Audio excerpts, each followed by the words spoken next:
అబ్బబ్బా! మా ఇంట్లో మాదే. అవును. మీ కూడా అలానే ఉంది గదా! ఆ! ఇప్పుడు ఏవన్నయ్య? ఆ! అన్నయ్య 33 లైక్స్. 31 వావ్! సూపర్. ఏమైనా రమ్య, ఆ! నువ్వొచ్చిన వేళ విశేషం. ఏమనుకున్నారు? ఇంకా వస్తాయి. Hi good evening. Thank you Kumar.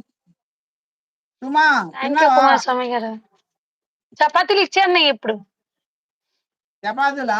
ఎన్ని కావాలి? ఆ! 34. వావ్! ఇచ్చేసేయి. వావ్! వావ్! అట్లయితే 50 కావాలా? నేను పోతాను స్వామి. నేను పోతాను. నన్ను